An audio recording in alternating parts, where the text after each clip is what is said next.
Hello everyone, Rahul Mishra नाम है हमारा। और आज के इस वीडियो में हम लोग 28, 29, 30 28 से लेकर 30 सितंबर तक की बैंकिंग एंड फाइनेंशियल अवेयरनेस यहाँ पर डिस्कस करने जा रहे हैं। अपने पिछले वीडियोस में हम लोगों ने 27 सितंबर तक की banking and financial awareness discuss किया हुआ था। उसके वीडियोस प्लेलिस्ट में हैं और आप लोगों ने नहीं देखा और देखना चाहते हैं तो जाकर आप लोग उसको देख सकते हैं। आज हम लोग जो है सितंबर कंप्लीट कर लेंगे। आज के वीडियो के बाद में 1 या 2 दिन के अंदर आप लोगों को, हार्डली 1 या 2 दिन के अंदर आपको इसकी पीडीएफ जो है प्रोवाइड करा दी जाएगी। पीडीएफ कहाँ पर मिलेगी? तो हम लोगों ने अपना ऐप लॉन्च किया हुआ है। इस वीडियो के नीचे डिस्क्रिप्शन में ऐप का लिंक दिया गया है, आप लोग जाकर ऐप को डाउनलोड करिए और उस ऐप में स्टोर टैब में जाकर आप लोग मंथली बेसिस पर इसकी पीडीएफ वगैरह परचेज कर सकते हैं। तो आज ये वीडियो हम लोग यहाँ पर कंप्लीट कर देंगे। सितंबर आज हम लोगों का कंप्लीट होगा। इसके 1 या 2 दिन के अंदर, 2-3 दिन के अंदर हार्डली आप लोगों को इसकी पीडीएफ जो है वो प्रोवाइड करा दी जाएगी। ठीक, तो चलिए वीडियो स्टार्ट करते हैं। और आज के वीडियो का पहला क्वेश्चन जो है हमारी स्क्रीन पर लिखा हुआ है और इसमें पूछा गया है, which bank has recently partnered with Amazon India to offer an overdraft facility up to ₹25 lakhs to individual sellers and small businesses registered on the e commerce market amazon.in। किस बैंक ने हाल ही में ई commerce market amazon.in पर पंजीकृत व्यक्तिगत विक्रेताओं और छोटे व्यवसायियों को 25 लाख रुपए तक, ये अमाउंट याद रखना, 25 लाख रुपए तक की ओवरड्राफ्ट सुविधा प्रदान करने के लिए अमेजन इंडिया के साथ में भागीदारी की है? तो इसका जो आंसर हो जाएगा ICICI bank, option number C. Option number C, ICICI bank इसका आंसर होगा। ठीक, amazon.in पर जितने भी रजिस्टर्ड सेलर्स हैं उनको 25 लाख रुपए तक की, उनको 25 लाख रुपए तक की ओवरड्राफ्ट फैसिलिटी प्रोवाइड करने के लिए आईसीआईसीआई बैंक और अमेजन इंडिया ने एक पार्टनरशिप किया हुआ है। आईसीआईसीआई बैंक ऑप्शन नंबर से इसका आंसर होगा। तो आईसीआईसीआई बैंक का हेडक्वार्टर मुंबई महाराष्ट्र में इसका हेडक्वार्टर हो जाएगा। संदीप बख्शी ये इसके कौन हो जाएंगे? एमडी और सीईओ हो जाएंगे। हम है ना ख्याल आपका, ये इसकी टैगलाइन हो जाएगी। 1955 में जो है इसका एस्टेब्लिशमेंट ईयर हो जाएगा। नेक्स्ट देखेंगे, What is the revised GDP growth rate projected for India for financial year 22 as per the Investment Information and Credit Rating Agency of India ICRA? ICRA के अनुसार जो है अभी एक इंडिया की रिवाइज्ड जीडीपी प्रोजेक्शन जो है वो रिलीज किया गया है फिनेंशियल ईयर 2022 के लिए। वो कितना है यही इसमें पूछा गया। ठीक है, investment information and credit rating agency of India के अनुसार वित्त वर्ष 2022 के लिए, वित्त वर्ष 2022 के लिए भारत की अनुमानित संशोधित जीडीपी विकास दर क्या है, ये इसमें पूछा गया है। जीडीपी प्रोडिक्शन का एक कंप्लीट वीडियो आप लोगों को प्रोवाइड करा दिया गया है, प्लेलिस्ट में वो वीडियो है, अगर आप लोगों ने नहीं देखा तो जाकर देखिए और उसी में इस पॉइंट को ऐड करते जाइए। आप लोग जीडीपी वगैरह जब कहीं याद किया करिए तो जो भी आप लोग नोट्स वगैरह बनाते हैं जिस कॉपी में, उसके स्टार्टिंग में 2-4 पेज छोड़ कर रखा करिए, जहाँ पर आप लोग सारे जो जितने भी इंटरनेशनल ऑर्गेनाइजेशन होते हैं उसके हेडक्वार्टर लिख लिया करिए। जीडीपी प्रोजेक्शन वगैरह आप लोग एक साथ लिख के रखा करिए, जिससे कि आप लोगों को अलग अलग बार बार हर पेज पर जाने की जरूरत ना हो। जब भी ये अपडेट किया जाए तब तुरंत उसी टाइम पर आप लोग उस चार्ट में उस पर जाकर आप लोग उसको अपडेट कर दीजिए, जिससे कि एग्जाम टाइम पर आप लोगों को याद करने में आसानी हो। मॉनेटरी पॉलिसीज जो हमारी होती हैं, जो repo rate, reverse repo rate, इसको भी आप लोग जो है करंट अफेयर्स की जो नोटबुक होती है उसके स्टार्टिंग पेज पर लिख सकते हैं। जब जब इसका रिव्यू किया जाए तब तक वहाँ पर जाकर आप लोग अपडेट कर दीजिए। तो लास्ट में आप लोगों को कहीं से किसी से पीडीएफ परचेज करने की जरूरत नहीं होगी, पीडीएफ मांगने की जरूरत नहीं होगी, नेट पर इधर उधर भटकने की जरूरत नहीं होगी। डेली की डेली जो है जब जब ये अपडेट किया जाए तब तक आप लोग अपनी नोटबुक में अपडेट करते रहेंगे। तो इस तरीके से आप लोगों को याद भी रहेगा और ये ज़्यादा ऑथेंटिक रहता है।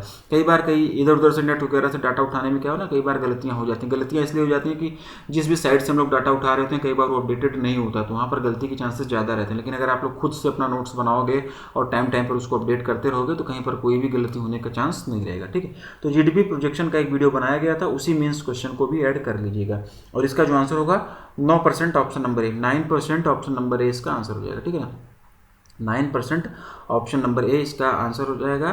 पहले ये अनुमान 8.5% का था। आईसीआरए के अनुसार फिनेंशियल ईयर 2022 में इंडिया की जीडीपी पहले 8.5% रहने का अनुमान था, जिससे बाद में बढ़ाकर 9% कर दिया गया। ठीक है ना, जिससे बाद में बढ़ाकर 9% कर दिया गया। अब यहाँ पर आईसीआरए की बात हो रही है, तो आईसीआरए का हेडक्वार्टर कहाँ पर होगा? तो आईसीआरए का हेडक्वार्टर गुरुग्राम हरियाणा में इसका हेडक्वार्टर हो जाएगा। एन शिवारमन इसके एमडी और सीईओ हो जाएंगे। किसके? आईसीआरए के। एन शिवारमन मैं लिख दे रहा हूँ, एन शिवारमन इसके हो जाएंगे MD and CEO. Establishment year की अगर हम लोग बात करेंगे तो 1991 में इसकी स्थापना हुई थी और ये जो है मूडीज़ के पास में इसका मालिकाना हक है। आईसीआरए का जो मालिकाना हक है वो मूडीज़ के पास में है। ठीक है, चलिए आगे बढ़ते हैं। मूडीज़ के हेडक्वार्टर भी आप लोग बता दो फटाफट कमेंट कर। नेक्स्ट देखेंगे, name the first payment bank which has recently partnered with Ria money transfer to accept international remittances directly into the digital wallet. पहले भुगतान बैंक का नाम बताइए जिसने हाल ही में अपने डिजिटल वॉलेट में सीधे अंतर्राष्ट्रीय प्रेषण स्वीकार करने के लिए रिया मनी ट्रांसफ़र के साथ में भागीदारी की है। ठीक है, और इसका जो आंसर होगा Paytm payments bank, option number D. Option number D Paytm payment bank इसका आंसर हो जाएगा। ठीक है, यहाँ पर बात हुई है रिया मनी ट्रांसफ़र की, रिया मनी ट्रांसफ़र की यहाँ पर बात हुई है। तो ये जो रिया मनी ट्रांसफ़र है एक California USA based cross border money transfer firm है और पेटीएम पेमेंट बैंक ने अभी हाल ही में इसके साथ में एक पार्टनरशिप किया हुआ है। इस पार्टनरशिप के बाद में ये जो पार्टनरशिप हो रही है, इस पार्टनरशिप के बाद में पेटीएम पेमेंट बैंक जो है इंडिया का पहला डिजिटल वॉलेट बन गया है जो कि इंटरनेशनल रेमिटेंस को जो है एक्सेप्ट करेगा। ठीक, पेटीएम पेमेंट बैंक इसका आंसर होगा ऑप्शन नंबर डी। इसके हेडक्वार्टर की अगर हम लोग बात करेंगे तो नोएडा यूपी। ठीक है, नोएडा उत्तर प्रदेश में इसका हेडक्वार्टर हो जाएगा। चेयरमैन की अगर हम लोग बात करेंगे इसके तो विजय शेखर शर्मा इसके चेयरमैन हो जाएंगे। कौन हो जाएंगे? विजय शेखर शर्मा। आगे बढ़ेंगे। Which bank has recently tied up with the national payments corporation of India NPCI to launch RuPay signet contactless credit card. RuPay signet contactless credit card launch करने के लिए हाल ही में किस बैंक ने भारतीय राष्ट्रीय भुगतान निगम यानी कि NPCI के साथ में करार किया हुआ है? NPCI के साथ में टाई अप किया हुआ, ये इसमें पूछा गया है। और इसका जो आंसर होगा federal bank, option number B. Option number B federal bank इसका आंसर हो जाएगा। इस क्रेडिट कार्ड का नाम याद रखना आप लोग, रूपे सिग्नेट कॉन्टैक्टलेस क्रेडिट कार्ड। ठीक है, क्रेडिट कार्ड का नाम आप लोग याद रखना। बाकी वन लाइनर क्वेश्चन है, इसमें कुछ भी बहुत ज़्यादा डीप में जाने की जरूरत नहीं। हाँ, फेडरल बैंक की बात हुई है तो इसका हेडक्वार्टर कहाँ पर हो जाएगा? अलुवा केरला। अलुवा केरला में जो है इसका हेडक्वार्टर हो जाएगा। MD और CEO की अगर हम लोग बात करेंगे तो श्याम श्रीनिवासन इसके MD और CEO हो जाएंगे।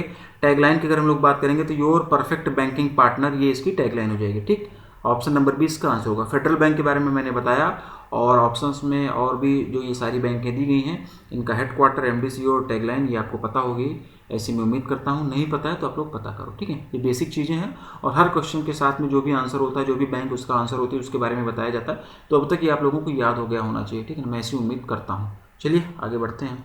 Bye which name Vistara airlines and IndusInd bank have jointly launched a co branded credit card to enhance the travel experience of customers.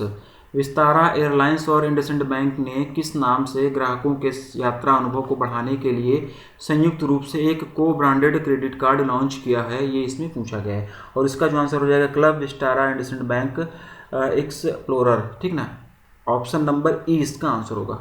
Option number ई इसका आंसर हो जाएगा। Club Vistara IndusInd bank explorer, option number ई इसका answer हो जाएगा। ठीक है ना, और क्रेडिट कार्ड का नाम और किसने किसने मिलकर इसे लॉन्च किया है ये चीज़ें आप लोग यहाँ पर याद रखना। ठीक है, club Vistara IndusInd bank explorer ये इसका नाम होगा। ठीक है, और विस्तारा एयरलाइंस और इंडसइंड बैंक, विस्तारा एयरलाइंस और इंडसइंड बैंक ने मिलकर इसे लॉन्च किया हुआ है, ये आपको पता होगा। इंडसइंड बैंक का headquarter, tagline, MD CEO, establishment year ये आप लोग कमेंट कर बताओगे। ठीक है, विस्तारा की यहाँ पर अगर हम लोग बात करें तो विस्तारा जो है ये ज्वाइंट वेंचर है किसका किसका? टाटा सन्स और सिंगापुर एयरलाइंस का। टाटा सन्स और सिंगापुर एयरलाइंस का ये ज्वाइंट वेंचर है जिसमें टाटा सन्स की हिस्सेदारी जो है वो 51% की है और सिंगापुर एयरलाइंस की हिस्सेदारी जो है वो 49% की है। ठीक है ना, तो ऑप्शन नंबर ए इसका आंसर हो जाएगा। आगे बढ़ेंगे।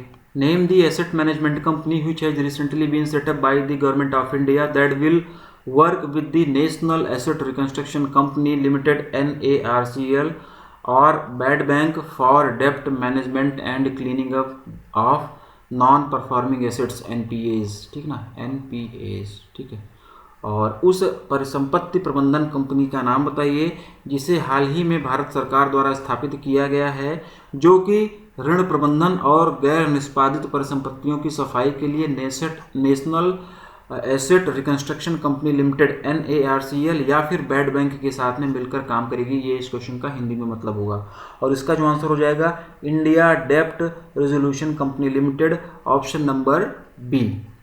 ऑप्शन नंबर बी इसका आंसर होगा। इस कंपनी का नाम लोग आप लोग याद रखना, बढ़िया क्वेश्चन है ये, मैं फिर से बता रहा हूँ। इंडिया डेप्ट resolution company limited, option number B इसका आंसर हो जाएगा। ठीक है, अच्छा क्वेश्चन है, मैं बार बार बता रहा हूँ, इसको लिख लेना, नोट डाउन करना, क्वेश्चन यहाँ से बन सकता है। ठीक है ना, और काफ़ी सारी इन्फॉर्मेशन इसमें क्वेश्चन में ही दे दी गई है।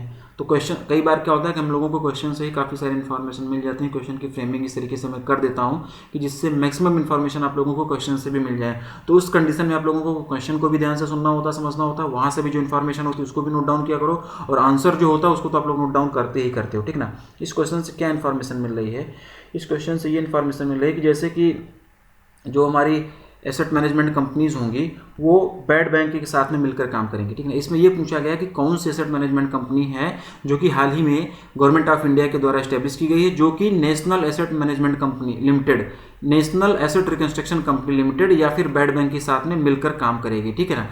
तो एक तो ये एएमसी हो जाएगी, जो ये इंडिया डेप्ट रेजुलेशन कंपनी लिमिटेड है, ये एसेट मैनेजमेंट कंपनी है, ठीक है ना, एसेट मैनेजमेंट कंपनी है, और ये जो है बैड बैंक के साथ में जो है मिलकर काम करेगी, ठीक ना। ये क्वेश्चन में ही बताया गया है, ये सारी इन्फॉर्मेशन आप लोगों को क्वेश्चन से ही मिल रही है। बैड बैंक के साथ में मिल करेंगे काम करेंगे, क्या काम करेंगी, ये एनपीए को इसको मैनेज करना रहेगा, एनपीए को क्लीन अप करना रहेगा, एनपीए को खत्म करना रहेगा, एनपीए को कम करना रहेगा, ठीक। और इस कंपनी की स्थापना जो है गवर्नमेंट ऑफ इंडिया के द्वारा की गई है, बैड बैंक के साथ में मिलकर एनपीएस को कम करने के लिए किया गया है।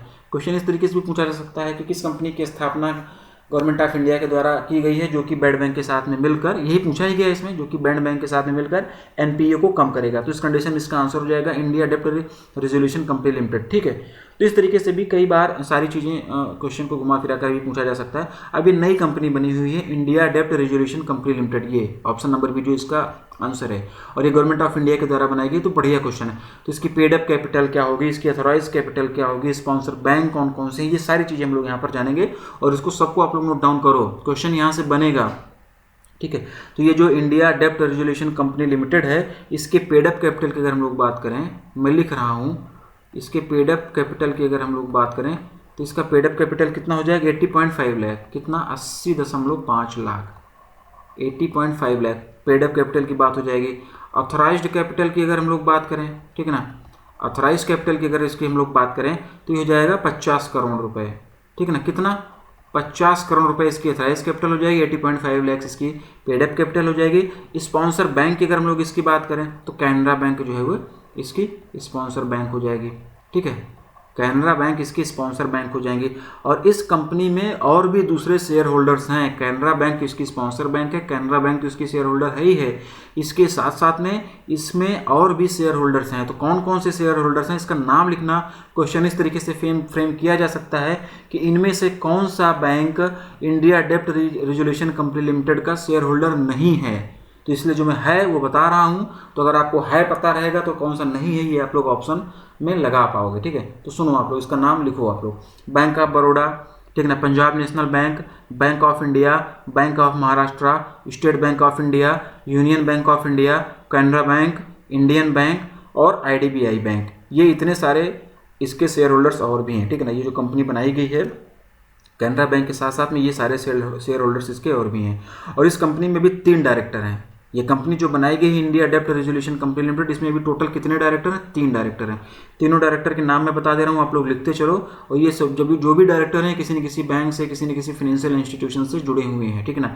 इतना जानने की जरूरत नहीं, बस इनके नाम जान लो। इनिशियली इसमें 3 डायरेक्टर बनाए गए हैं। पहले का नाम है सदाशिव मोक्षी, दूसरे का नाम है नारायणन कीलावेदी शेषाद्री, और तीसरे का नाम है अनिल राज चेल्लन, ठीक ना, अनिल राज चेल्लन। ये 3 डायरेक्टर इसमें हैं। और ये सारी इन्फॉर्मेशन आप लोगों को जो पेड पीडीएफ होती है वहाँ पर प्रोवाइड कराई जाएगी। जो लोग भी पीडीएफ परचेज करते हैं वहाँ पर उनको ये सारी इन्फॉर्मेशन प्रोवाइड कराई जाएगी। जो लोग पीडीएफ नहीं परचेज करते वो उनके लिए ये सारी चीज़ें आप लोग जो भी मैं बता रहा हूँ आप लोग इसको नोट डाउन करते हुए चलो, ठीक।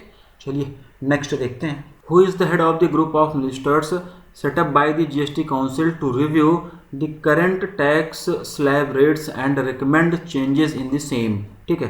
मौजूदा टैक्स स्लैब दरों की समीक्षा करने और उसमें बदलाव की सिफारिश करने के लिए जीएसटी काउंसिल के द्वारा गठित मंत्रियों के समूह का प्रमुख कौन है। बढ़िया क्वेश्चन ये भी है, ये भी बहुत बेहतरीन क्वेश्चन, ठीक है।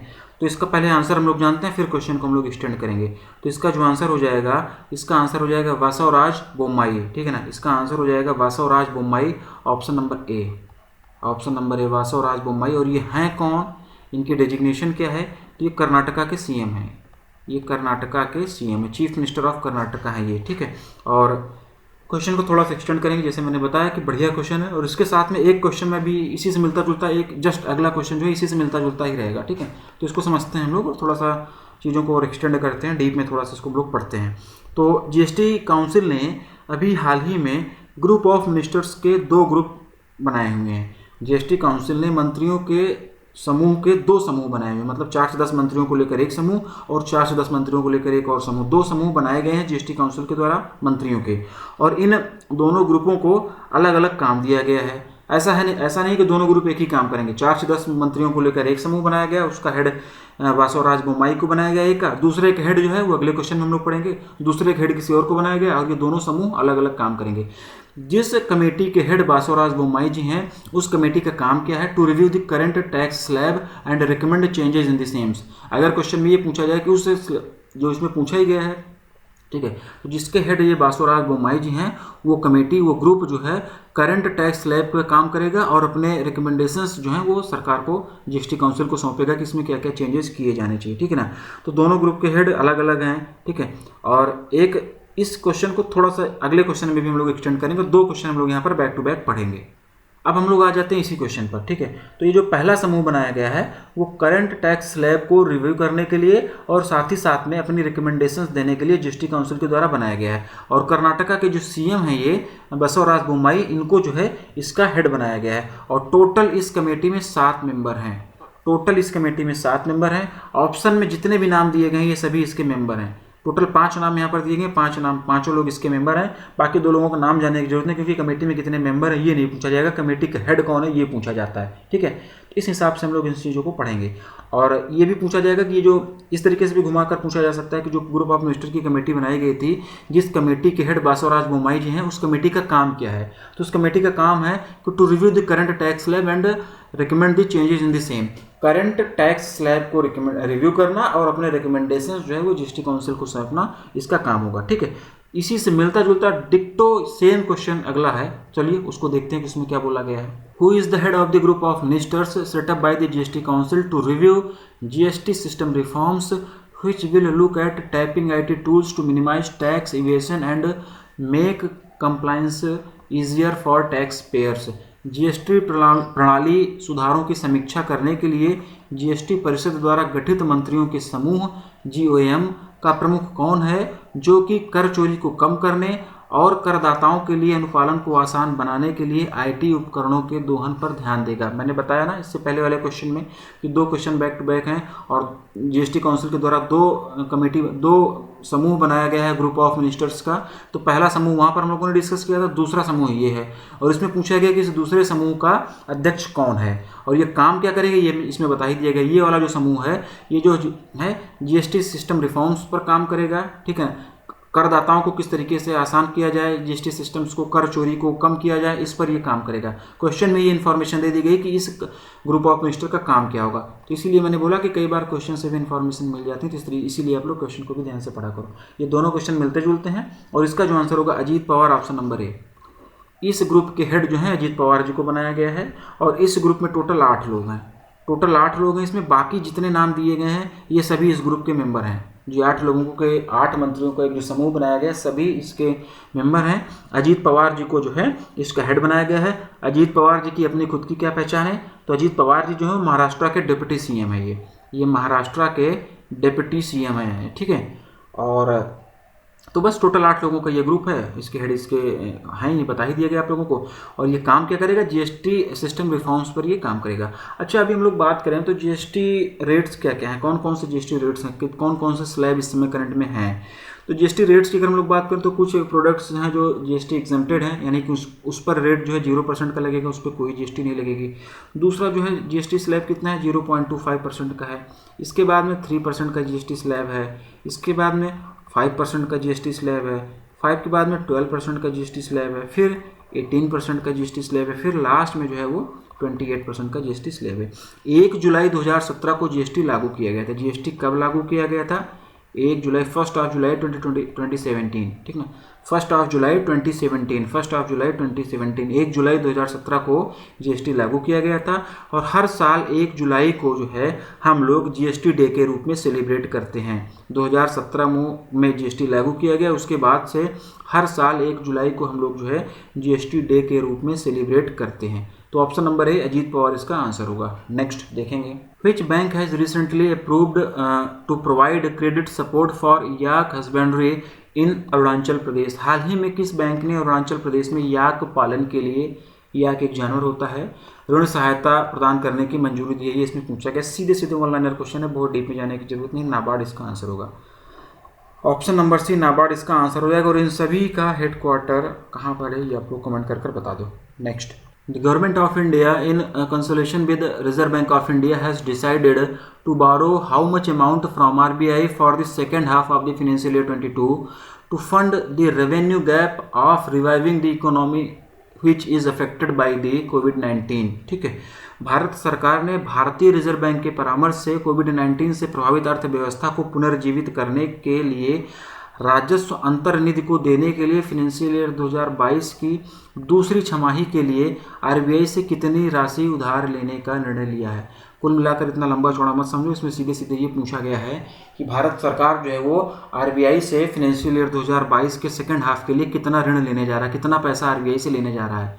आजकल गवर्नमेंट आरबीआई से धक्का-धक पैसे ले रही है, तो फाइनेंशियल ईयर 2022 के सेकंड हाफ में कितना पैसा गवर्नमेंट के द्वारा आरबीआई से लिया जाएगा, यही इसमें पूछा गया है। 5.03 लाख करोड़ रुपए, ऑप्शन नंबर बी इसका आंसर होगा। 5.03 लाख करोड़ रुपए, 5.03 lakh crore rupees, option number B इसका आंसर हो जाएगा।